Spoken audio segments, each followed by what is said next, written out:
nkulamusizaako gwe bwe nampuliriza wano ku Uganda at Large mu mikwesese gye ndi nnyo gyebale ku gyonna gy'otuusaako engalo mwenna gye muli okwetooloola ensi gye mwagenda okubeera nga munoonya ekigulira amagala eddiba. Naffe gye tuli eno mu Uganda tukugulana n'embeera era mu mbeera eya mpulira kakubye ne mukugezaako okubeera nti tetwagala kuleka jjinja nalimu nga sirivuunule y'ensonga lwaki twasalawo okubeera nga tetusirika tubeera kuno ne tuleekaana ne twogera naye bantu bannaffe muganda wange oba oliawo ebizibu ebitwetoolodde ate bwe babiteekamu omunnyo okubeera ng'ekiwundu kitubalagala ebiwundu bye tulina bitubalagala ku mitima bo obulumi bwaffe bwe bafuna essanyu n'okubeera obulungi. Naye kiruma nnyo nti bannaddiini abaaweebwa omulimu okulyoowa emyoyo n'okubeera nga katugeze eddoboozi lya Katonda oba ekitiibwa kya Katonda mwe tukirabira nga tugenze mu masinzizo oba n'okubeera nti bye boogera byandibadde bitugasa nnyo kubanga bo muganda wange gwe mulimu gwe beeyama okubeera nti bakola nga naffe bwe tweyama okubeera nti tujja kujja twogere buli omu agezaako kuba nti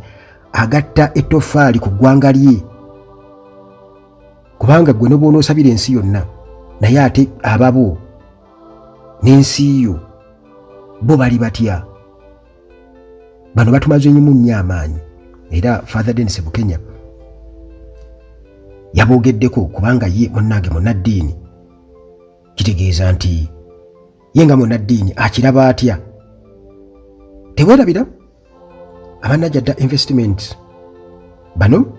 tubamanyi bulungi nnyo mu kutunda ettaka wamu n'okubeera nga basobola okuzimbira ennyumba ey'ekirooto kyo kuba balina abakubi ba pulaani ab'omulembe era ensonga z'ebyapa bazikolako bulungi nnyo. Wabula gwe alina projekiti gy'oyagala okukola ku ttaka lyo kulima n'ebirala abannajjadda investments bakubireko okubira ku mukulu Kiza Shafik asobola okubeera nga akukwasaganya mu ngeri yonna. So nga ate gwe ayagala airport taxi oyagala kutuukako airport mu budde oba ova bweru oyagala kufuna omuntu omwesimbu anaasobola okubeera nga akulindako awo akutwale g'omanyi obulungi era nga ono si mulala ye mukulu Mukisa mukubire ku 0740653 0700653 Uganda at Large ku sayidi endala naye akuba omulanga okubeera nga mumuyambako kubanga muganda wange agali awamu ge galuma ennyama tetugenda kubeera nga tuzikiza tulina okwekwata ku bisubi mu ngeri yonna. Kale bweyambako Uganda at Large gwe wenaabeera asobodde enamba kweziri awo osobola okumusindikirayo k'omusindikidde omukutu gwaffe gusobola okubeera nga guyina mu maaso nga bwe mubimanyi si byangu yadde n'akamu anti alimu empewo takola ki talogwa muliro ku lw'omukutu gwaffe Uganda at Large mukimanyi bulungi nnyo ti abasajja munnange batuuka n'otukwata ate batuteeke mu nkomyo deeta essimu yo teeka mu password baagala baguderiitinge bagusangule obe nga temukyagulaba gy'obeera omuntu asobola kugulawo ate mukutu mulala kubanga era tugula obuguzi mukutu mulala ate ne tutandikiraawo. Naye ndowooza babeera basuubira okuba nti kakati awo bagenda kuba bakukutuddeyo ekitasoboka kuba omumwa mpozi nga bagenda kugutunga. Kakati Father Dennis Bukenya okusinziira kuba Inter-Religious Council olwo tumaze okulaba okwekalakaasa kubaddewo olwo bakolerera nnyo obuganzi eri General Museveni bajja okwegula so nga tejjukira nti bano aba bannaddiini oba aba Inter-Religious Council baali badde bakitegeera nti era bannaddiini bayamba nnyo Museveni mu biseera biri emyaka gino 5 gye yamala mu nsiko era ebifuzi bya Uganda babibaddemu ebbanga lyonna babibaddemu tebasobola kubiddukamu era babadde mu lutalo olwatta abantu abayitirivu ennyo balubaddemu kati essaawa eno olw'okuba baatuuka olwo bagenda ne babawa amabaasa ewa General Museveni olwo boogera batulaga engeri gye tuyinza okubeera nti ebintu tubikwata mu ngeri ya kisajja kikulu so nga ate era yabadde engeri ya kisajja kikulu abantu beekalakaasa nga tebakoze violence bagenda ku parliament baali badde babawa ekyanya ne boogera naye ne basalawo okuyungula abampi n'abawanvu General Museveni n'asalawo okubeera nga abaanukuza muliro. Kale Father Dennis Bukenya ayogera ku nsonga eno era nga ye munnaddiini bino abiraba atya. Ng'abanna bannaffe aba interreligious dialogue bannaddiini bawadde komenti yaabwe oba endowooza zaabwe nti abavubuka okusinga okwekalakaasa ogenda oba kutawaanya paalamenti bandibadde bafuna amakubo agayita mu kuteesa. Kale ekisookerera okuteesa si kibi, naye ffe bannaddiini bwe tuteegendereza Mukama ajja tubonereza, kubanga waliwo kye tuyita sin of omission. Ng'obadde olina ekintu kyewandibadde olina okukola okutaasa embeera naye n'otakikola.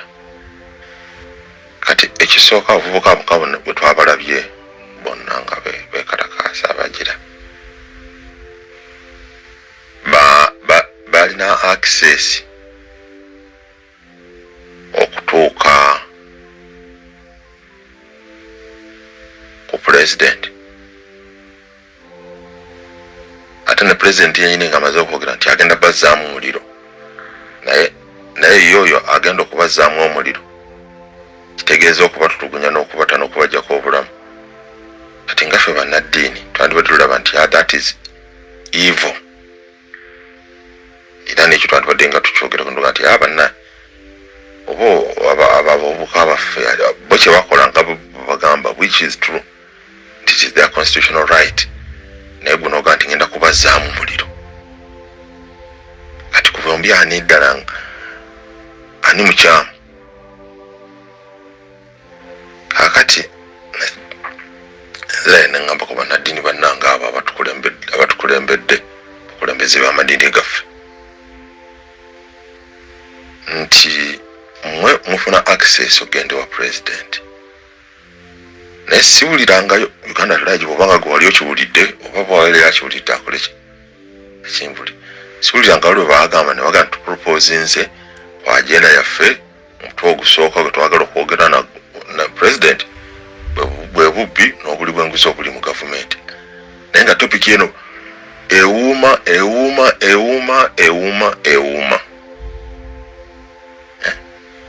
naye bo abamusinkana tebavangayo, wabula bwe bagenda abantu ebimu batuuka n'okugamba nti no biri batwogerera bannaddiini bituluma, naye abantu bwe batuuse naffe batugyemu obwesige,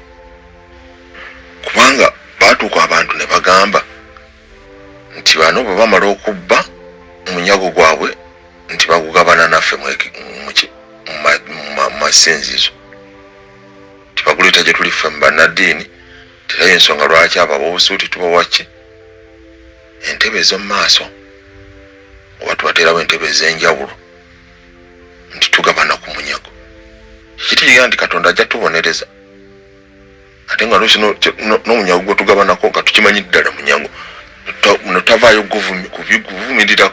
oba bwe tuba nga tuvuddeyo kukivumirira, ekitegeeza nti naffe tukola ki? Tukikkiriza, we have consented. Kati n'ogenda oli asaba mmotoka ng'era bwe yasaba mukulu wa ddiini ng'ejjudde ebyo byonna biswaza, bwe bagenda amabaasa, ate ng'oli abawa amabaasa ago era mukulembeze wa ggwanga yes, naye kati essente ezo si ze zandibadde ziyamba abantu abanaku,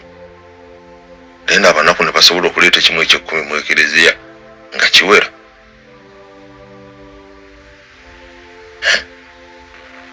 Naye tulemeddwa okulumirirwa eggana Mukama lye yatukwasa, wabula ffe nga naffe tunoonya nga kwekkusa gabana ku munyago gyaki, kubanga omubbi asooka ye president yennyini, naye bo bano bagenda bateesa naye, abawa amamotoka, abawa amabaasa, abawa buli kimu, naye singa abatagabawadde tebasobola kubeerawo na kutambuza mulimu gwa Mukama, nze kinneebuuza, kubanga kirabika alinga nti yabagula gamba temukola ki. Ate nekino yakinga abagula kugaa nti ebyenguzi ebyo temubyogererako ddala, ate abagezaako okubirwanyisa nsaba munyambeko tubalwanyise, kyekitegeeza kati nga bano byogere naye twevaamu nga bannaddiini ne tulaga abantu ki ekituufu, kubanga naabekalakasiza abakagenza okwekalakasa kisooka tebekalakasiza muki mukwonoona bintu bakuta bipande bagenze kati wekwandibadde ddala kuteesa weekuli kyandibadde era nga bekyakolebwa ku mulundi guno oguwedde abagenda okwekalakasa kiwo nga abantu twali ku palamenti nga babaga nti kale mulondemu baki abantu bammwe kubanga tosobolaga nti abavubuka bonna bayingire mu palamenti, mulondemu abakiise bammwe bagende basinkana abakulu abakulembeze mu lukiiko then oluvannyuma bajja baddizaaki ansa. Naye kati era ekyabadde okwadde kubaddiza muliro kuba nabamu bayinza n'okufiiramu ekinaddirira okutulugunya okunokko. Ekirala ekyabaddewo kati nga ffe bannaddiini ddala kitusanyusa nti ekibuga kyonna ne bakijjuza amagye ne poliisi nga bujja nti eriyo olutalo, ate ng'olaba nti nno olutalo olwo kweyambisa lisoosi za ggwanga okulwanyisa abo abalwanyisa enguzi. Kitegeeza nti bwetuba nga gavumenti egamba erwanyisa enguzi ate nga n'abalwanyisa enguzi ekola ki ejjayo magye na poliisi na mamba kubalwanyisa. Kati wamu tusigala bwebuuza wagye tulaga nti alwanyisa enguzi gavumenti yemulwanyisa, kitegeeza gavumenti yo yennyini yenguzi. Naye ngaekyo kyoffe nga bannaddiini bannanga abo tebasobola kukola kukiraba. Ate era nakiri kye batugambye era twegendereze omugigi gw'abamusaayi muto ogwo ng'era bwe beeyita generation Z twandibadde tubakwata bulungi n'okubawuliriza n'okubayamba n'okwogera nabo. Naye bwe tunoga nti tujja baddiza muliro ebijja okuvaamu si birungi, kubanga ekisooka kati ffe population eyaffe ng'era bwewakoze analysis teyeeyongerako ekendera bukendeezi mu rates. Singa otunulira rate population ey'abantu abasusse mu myaka 5 eyinza okuba nga teyeeyongerako kinene nnyo, oba noga nti population ey'abantu abasusse mu myaka 6-7 teyeeyongerako kinene, naye ate ey'abano yeekola yeeyongera. Kaakati otuba nti kuzimba mu maaso kubanga ery'omu maaso liri mikono gyabwe. Tumaze okukola ki okuyitwako twandibadde tweteekateekera ki abamu kuwummula ate abalala kweteekateekera ndoza kusinkana Mukama. Naye tutunuulidde mu kifo ky'okubateekateeka obulungi tugamba tujja kubaddiza muliro, naye Mukama atuyambe ye nannyini byonna kubanga ye mulamuzi akola ki asembayo.